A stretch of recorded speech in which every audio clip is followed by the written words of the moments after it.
Good afternoon and welcome to another edition of the Chicago 16-inch Softball Hall of Fame. And this afternoon, it brings me, actually, it's going to be our first guest for the 2025, but the induction's from 24. And then to my right here on the camera, it gives me a great pleasure to bring in an induction that was made on the 26th of October for the Hall of Fame.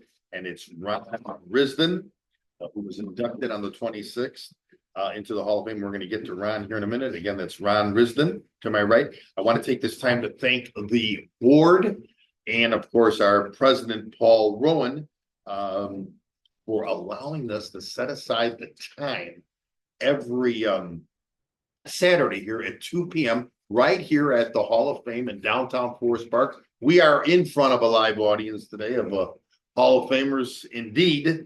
And again, like I said, it brings me great pleasure to bring Ronnie. Welcome to the show, and thanks for coming down here right at the hall here today. So I don't know. I do this and I look at this thing and I'm like, what's the big deal? How big it is. Yeah, no. But what's the big deal? You've only played 2 years. That's like 4 minutes. No, but 40 years. Yeah. Of this great sport. Love it. When I look at guys in the audience, and of course, their 40s. Yeah, there's some 40s over there. There's some 40s in the passion and everything else. Oh, yeah. It starts for you. When do you remember? When do you recollect? Was it grammar school? Was it before? Was it dad? What's that first Yeah, thing? I think like most great things starts in the home. My dad was a player, park player. Always had a 16-inch ball in the house, played catch with us. Always told stories, of course, of his playing days. And Yeah. if I could tell one story, my favorite story Sure. of him, he was like I said, he was a park player. He kind of quit after he had 4 boys. So, but he always told one story. He was playing a championship in McKinley Park on the south side. Okay. It kind of tells you how much the game has changed since then. This is probably, I'm not sure the year, late 50s, early 60s. Championship game, bottom of 7th. His team is down by 1, man on second, 2 outs, and my dad is up. He said he got a pitch from on the outside, hit a ball to the right center gap, and he just started running. I mean, obviously the guy from second's going to score. So my dad hits first, hits second. As he's coming around third, you see his coach saying, "Stop, stop, stop." And my dad had wore glasses. He took his glasses off, he threw them, hit third base, and he headed to home. He was, the throw beat him by 15, 20 feet. He hit the catcher. You bagged him. The ball went flying, he stepped on home plate, and they won the game. Won the game. And if that happened nowadays, he would be out. Yeah. He'd be out of softball and probably be a riot. Right. A different game, more, oh, wow. And again, what a memory and that he had, and then for you to remember it is truly something else. Yeah, and then from there, street corner, using the sewer caps with bases, like a lot of kids did. And what years are we talking about with you when this was going on with the sewer caps and the bases and everything else?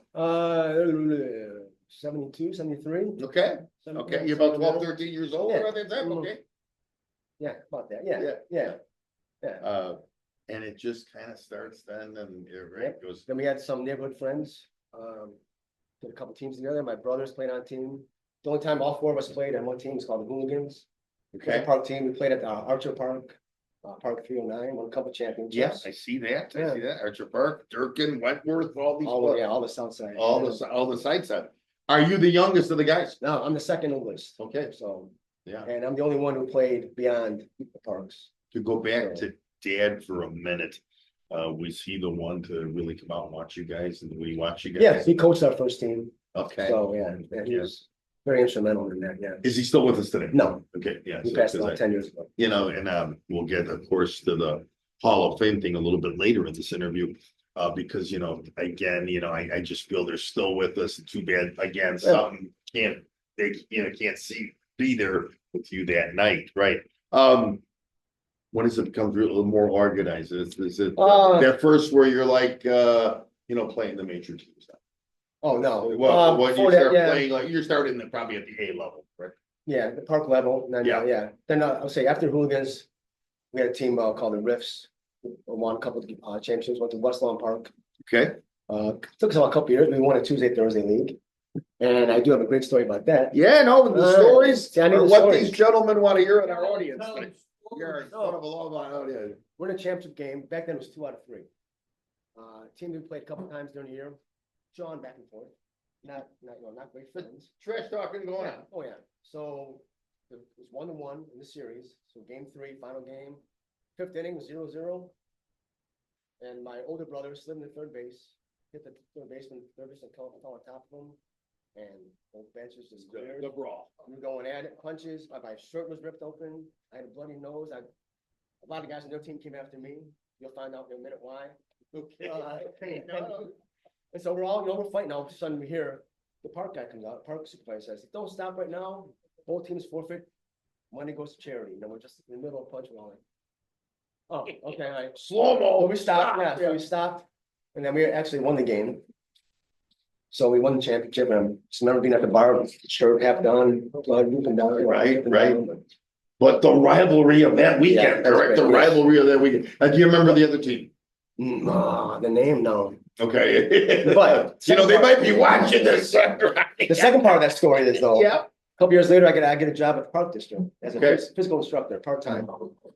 So I'm doing that, okay, and I said, well, I do like this full-time. So I put my bid in, went for an interview, and I walk in, guy that's interviewing is the park district supervisor from West Lawn Park. Okay. So I'm like, oh, okay, I know him. I think he knows me. This should be okay. This is all right. So, okay, we did the interview. I got the job. About a month into it, there was some supervisor meeting on the north side, and my boss at the park said, let's go and have some beers. I'm like, all right. So go there, and that park supervisor, West Lawn, was there. He was now the area supervisor. The bigger guy. Yeah. The guy. So he comes over, starts talking to us, and so, tells my brand new boss, like, hey, this guy right here, he's a pretty good softball player. But you see his brother would be a really good ball player, but he never shuts up. He gets, the other teams going, he hollers at the umps, he hollers at his teammates. And as he's talking, I'm like, he's not talking about my brother. He's talking about me. So, I did the angel and devil. I'm like, should I say something? I'm like, yeah, all right. So I said, John, what position did my brother play? He was your shortstop. I'm like, well, that wasn't my brother, that was me. That was you. He almost spit his beer out. He goes, that was you? He goes, yeah. He goes, you're an asshole. Oh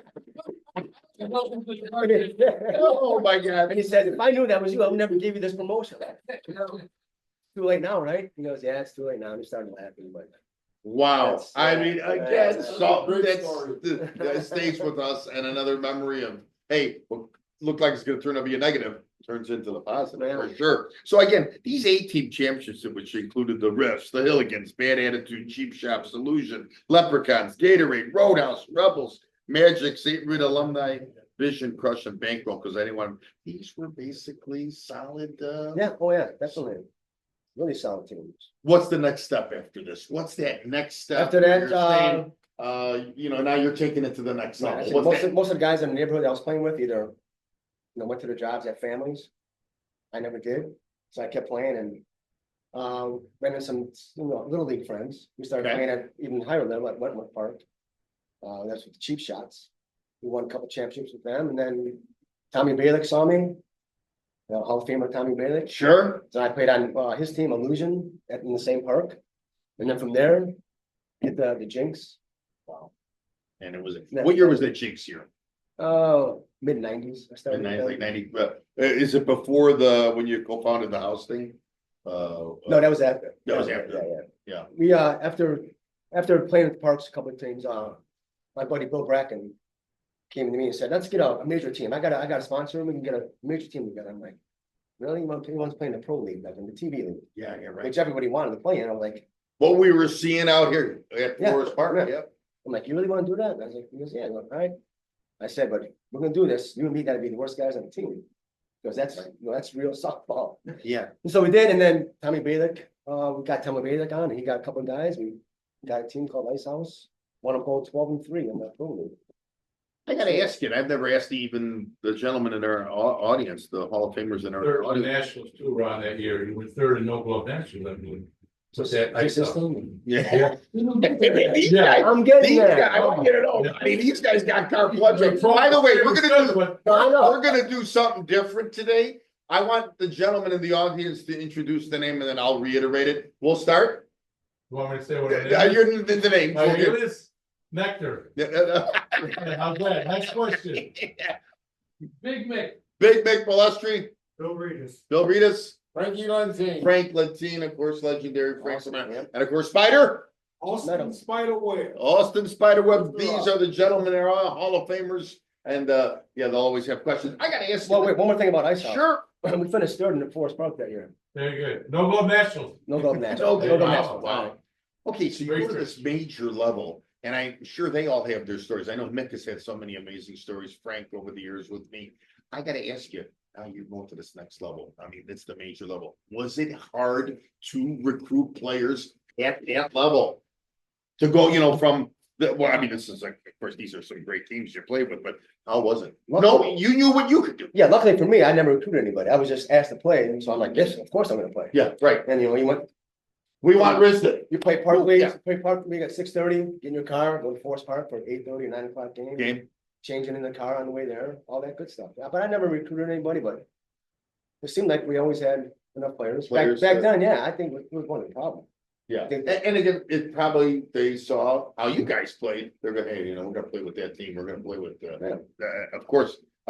You were an infielder, of course, Yes, by yeah. trade. What was the favorite position? I know you played third, you played short, you played I would second. say shortstop. Yeah, my shortstop. favorite. Yeah, and of course, I mean, that had to be, the level that you played at, you had to be pretty damn good. Mm, Yeah, Yeah. What do you think your attributes were? More the defensive style of player or the guy with the bat? definitely defensive. Yeah. I would say a below average hitter at that level. Yeah, defense, showed up every game, Right? showed up early every game, hustled my ass off. And If I didn't leave the game bloody with bloody knees, I felt like I didn't play. you didn't play in the game, right? You wanted to put it all on the line for sure. Well, I mean, you were a star infielder for many years, and of course, you played on that major national level. When you were playing this game and you went up against Hall of Famers and other teams and other things, north side to south side, what's the biggest thing that you saw when you said, wow, okay, what can I take from this every year when you were playing at that level? What was that thing that you saw that you said, wow, we got to do this better, or, we're at that level. Right, yeah, I would say the commitment, show up every game, be ready to play every game. Right. A lot of times in the parks, you can play a game, you're not playing a great team, pretty much taking right off, Right. relax, but yeah, at that level, you can't at all, you're getting ready to play every single game.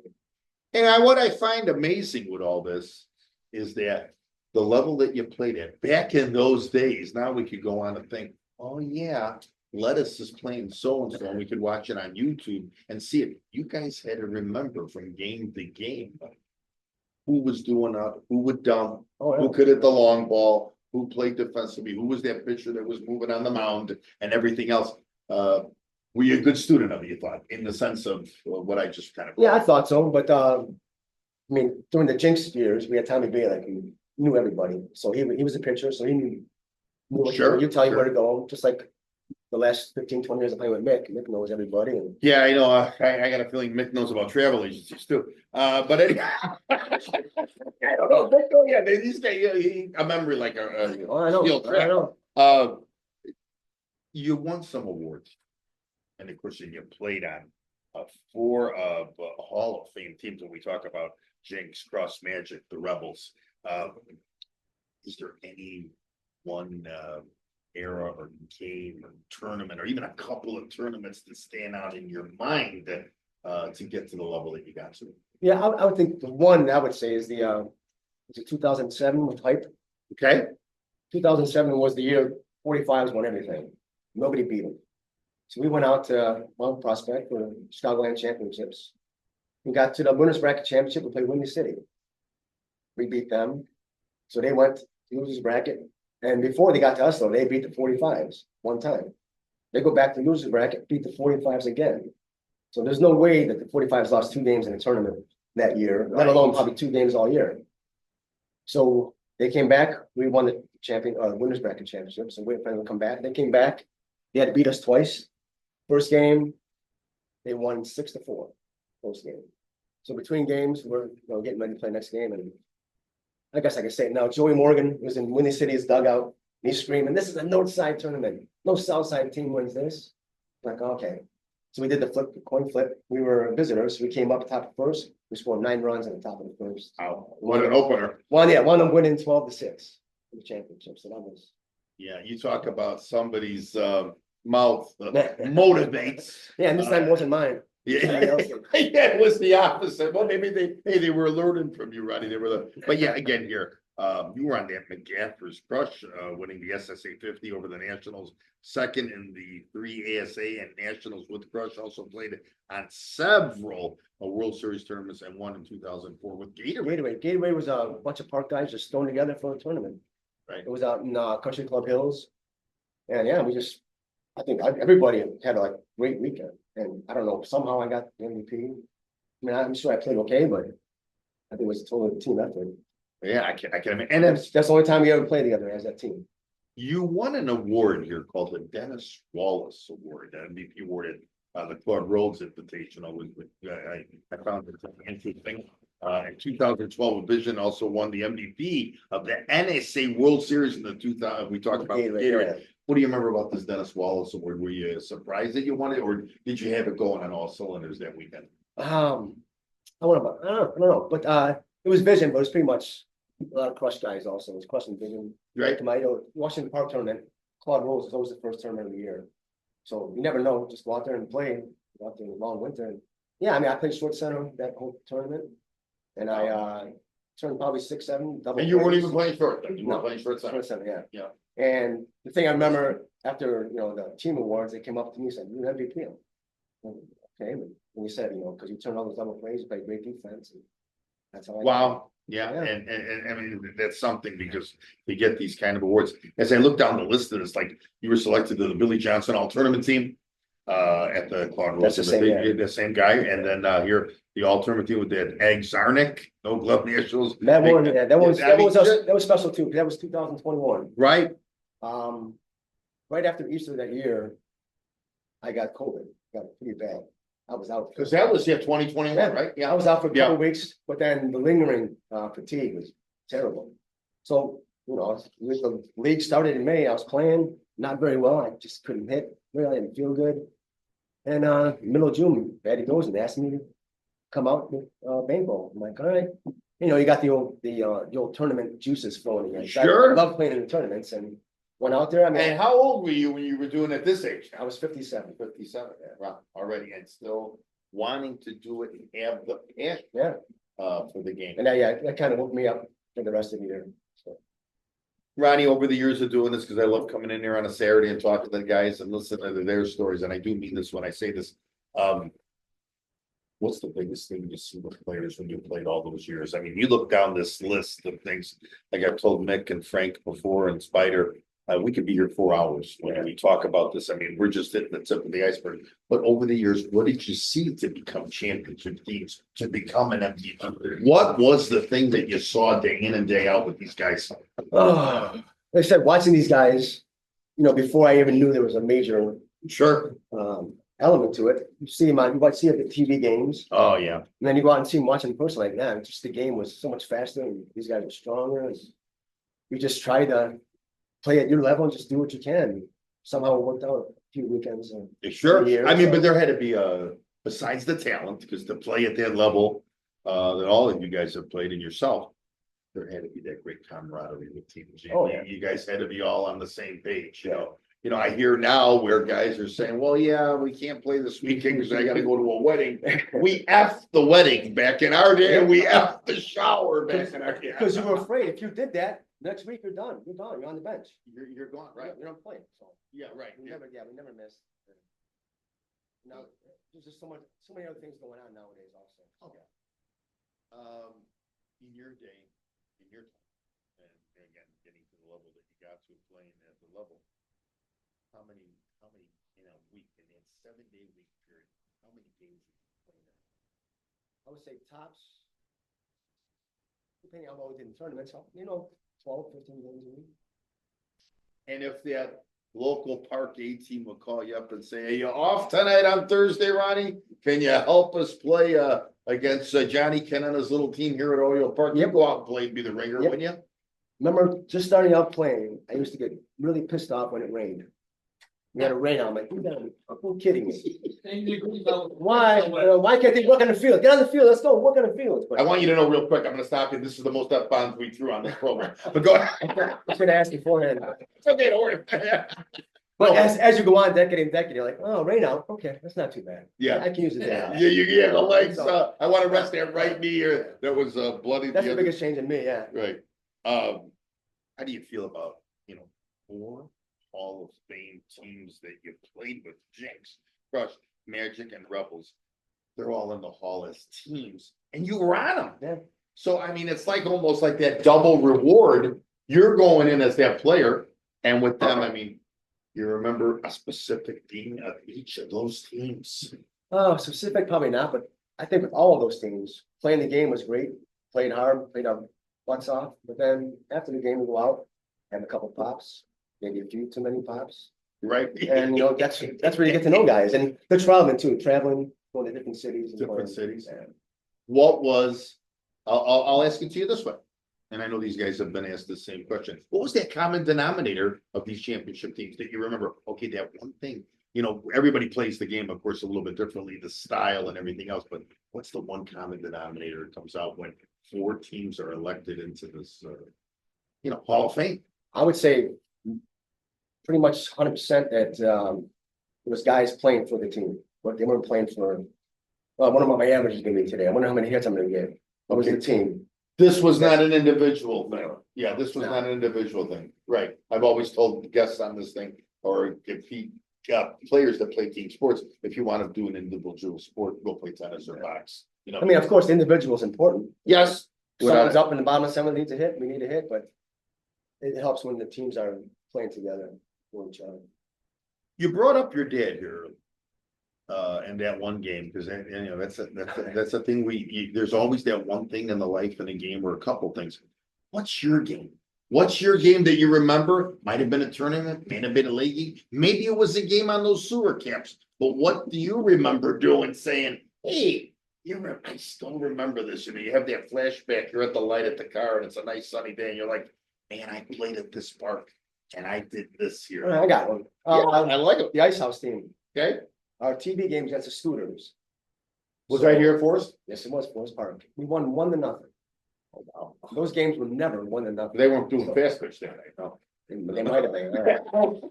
Bailick was pitching for us, so they might have been.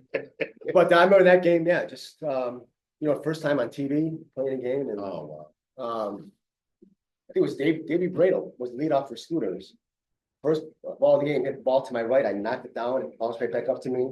I threw it to Bubba Zedek at first, and Mike North was going crazy, like, how Yeah. this? And I'm sure North and Castle were doing that game, yeah. Yeah, they were, so.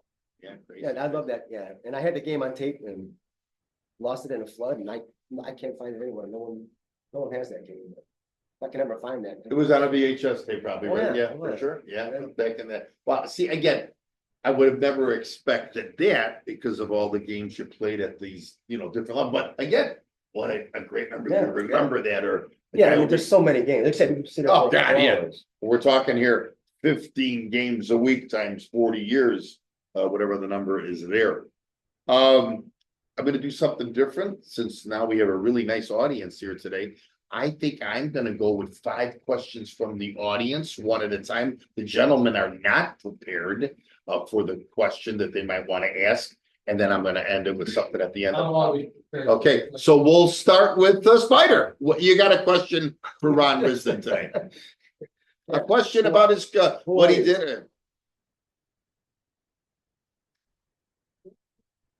don't have necessarily a question, but he loves the game. That's the only thing I want to say. He loves the game. Your answer for that one, Ron? Without a doubt, just like all you guys do. Great comment. Thank you, Spider, thank you. Frank Lentine, of course, legendary Frank, of course, we modeled ourselves around here. We modeled ourselves around here on the north side to be Frank Lentine. Frank, anything you wanted to ask Ronnie? Oh, yeah, right, what's amazing to me is that over the time that you played, and everything, you were there. That is something that young guys don't understand, the commitment that you put out for this game is commitment, because you really showed that this is what you really want to do. Thanks, and Well put, Frank, and it yeah, was much easier because I was never married, didn't have kids. But I've quit jobs for this game. For the game, you quit the job for the game. You know, the guys in the back, if you could just speak it up a little louder, because we're working off the microphone mic off the computer. Billy? Question for Ronnie or a moment. Top 5 favorite players you played with over the years. Top 5. Well, he's putting you on the line. Only 5, don't give him 6. Get the list out of your pocket. Yeah. Oh, my God. The question is for Billy, the top 5 players in Ron Risden's career. You're the If Hall there of was Fame. 7, Richie be there, but. Yeah. No. was Only playing- 5, I only was 5, playing huh? over there. A great, Right over here. great question. One would be George Conenna with the Jinx. Okay, George Kordenek with the Jinx. I think we'll stick with the Jinx. We got Kenny Barron. Kenny Barron with the Jinx, okay? We'll go to Crush, David Bradle and Mickey. Okay, Great. so Bridgeport Crush, Yep, Mick Pilestri. yes, sir. And Mitch Hennessy. Only because I'm here. Yeah, there's nobody else here. Anybody? Mick, you're up.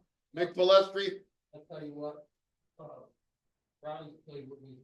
And like I said, Mick, if you could just, Ronnie's played with me for so many years. He's played mainly shortstop at the beginning, but we had other players over the course of time. We moved third, moved to short center, moved to second, numbers question why. Played where I actually asked him to play. And that's a team player. that's a team That's player. a team player. And you also sell yourself a little short on hitting. You're a better hitter to get yourself playing for. We all have, listen, we all go 0 for 3 on a given night. But Exactly. you give me 1 for 3, you make all the plays in the field, that's a star night, my game, Sure. okay? And he was always a plus for the team, he was a team player, and we might have come in second a lot of times, but we won a lot of championships. Big champ, yeah. Ronnie can credit any team he played. And you know what? Like Ronnie was saying, he knocked down a ball in a 1-0 game. There was a shortstop on another team or a fielder that was knocking down a ball to keep it Yeah, tight, he so. threw out one of his favorite players, Mr. Man, Brado. Mr. Bradle. Okay, yeah. Didn't know him then, Rick, you have the floor for that last question. All right, I I gotta want go, to I gotta check go. out what he just said about Bradle. There was an incident in the great Oh. Clyde Park League with his buddy Dave Bradle, St. Rita High School graduates. Ron, go ahead, tell us what happened that night where you and Dave Bradle on the field for the Jinx, I believe. Yep. Okay, and this is how hard and intense these guys played the game. What happened that night? forgot about that. Yeah, We're at Clyde Park playing Mudville. Okay, So I have no idea what inning it was, probably middle of the game. I was playing second base at the time, while Bradle's in right field. Little pop up to short right field. I'm running out. I don't hear anything. All of a sudden I feel, boom. We collided, I mean, full speed. I was told I caught the ball and just kind of held it, but I was knocked out for a little bit. So I get up, there's Bradle laying there. I'm like, oh, no, you're kidding me. So I'm walking around like, all right, let's get Dave off, let's start playing. And I'm like, hey, someone goes, hey, you're missing a tooth. I'm like, what? a tooth. You're missing a tooth. You gotta be kidding me. So they, at the time, meantime, they called the ambulance for Bradle. And everyone's looking around for a tooth. One of the wives was there, it's like a dental hygienist, and she's like, let's go at Clyde Park, it's right in the neighborhood. Go knock on some doors, get some milk. If we find it, gotta put it in milk. Try and save the tooth. So we're looking around, we couldn't find anything. Ambulance comes, they pick up Dave, put him on stretcher, and they're on the ground, right underneath Dave Bradle was my tooth. did the milk work? Did the milk work? I guess, I don't know, but we had the tooth and the ambulance guy's like, you wanna go to the hospital? I'm like, no, I'm fine. He goes, you know what, you better come to the hospital. Yeah, I did. Yeah, And they brought a dentist in and they kind of taped my tooth back in. wow. And he said at the time, it's gonna turn black, you're gonna need a root canal and get a new tooth. I'm like, oh, okay. So a couple weeks later, I go to my own dentist, he said the same thing. Yeah, it's gonna turn black, don't worry about it. That's almost 20 years ago. The tooth is still there. It's yellow, but Yeah. it never turned black. You okay? It never came back yet. But So when you're 95, call me. Yeah, you know what it turns black, So yeah. the key to the story, to that story is? Yes, Mick. He caught the ball. He said he caught the ball. The ball. Wow, That was the crazy, key. crazy. And the intent, I brought it because of the intense play of that league and us and how we played. Sure, Playing at that high level, it was like, incredible. no holds barred. Incre- You yeah, played great story, Hard great. every inning and those are things that would happen. Yeah, But I was just fishing for it. I didn't get to ask him a question. All right, so here's my question now. Okay, Now, the double here. as we probably know, in the last 40 years, a guy, Hall of Famer manager from the Rockers, Lane Neiman, probably got ejected out of more games as a manager than any other manager that we know of probably in the last 40 years. In the- But there's a guy that may have been ejected more as a player over the last 40 years. Where is he? And I think he's right next to you right now, okay? And It's Ronnie. I have a great story on that with the Crush. We're playing in Hodgkin in the Pro League. Ronnie Matriciano's pumping. Okay, his call was whatever. So Ronnie, you could tell, Ronnie's getting fumed up. All right. So there was some choice words said. Okay, we're already in the dugout. So Ronnie Matriciano comes to the dugout. Who said that? Whatever. Well, we all knew it was Ronnie. He was irritated. Okay. So Mickey's son, who was not starting that particular game, said, I did, because he was going to kick somebody out, and we couldn't have Ronnie kicked out. Right, right. Okay, he's our shortstop. All right. So his son stepped up and said it was me, and Ronnie said, "You're out." And then his son continued, and then he out of the park too. But it was Ronnie that was the culprit. And it was great. It's crazy. I played many years with Ronnie. I believe he got the heat ball every now and then. Sure, He's right up there with the best for for that, stage hey, left, for stage left. and there was Yeah. the passion coming out. Yeah. So I gotta ask him a question. Now, here's my question. Called team play. Yeah, team play, team play. Call. Yeah. For sure. Team. Yeah. I gotta ask you, this is how I always end it with everybody. October 26th, you get inducted. When you get the call from a board member or a ball rolling, what's going through your mind when you get that call that you've been inducted into the Chicago 16 and softball Hall of Fame? What went through your mind, I think? I was, like I told Paul before, like, this is unbelievable, it's incredible, you know, thanks. I was actually at work, and he called. And he called my work phone. And I look at a school, and they're like, you know, someone's online too, for me. I'm like, this me, why? And then he said he couldn't find my cell number, but on my bio, I had my work number. That's a work number. That's how. That's how And I it found was- out. It was a nice surprise. Yeah, oh yeah. For sure. And the one thing I want to say, can I say? Yes, please, go ahead. About the Wall of Fame, in my speech that night, nerves or, I mean, the 5 beers I had, but I was gonna talk about the Wall of Fame, but I said the Hall of Fame. And what I meant to say is, you know, I wanted to thank the geniuses who came up with the Wall of Fame. Yeah, Because the Hall of Fame itself, the players in Hall of Fame is what, 300, 400?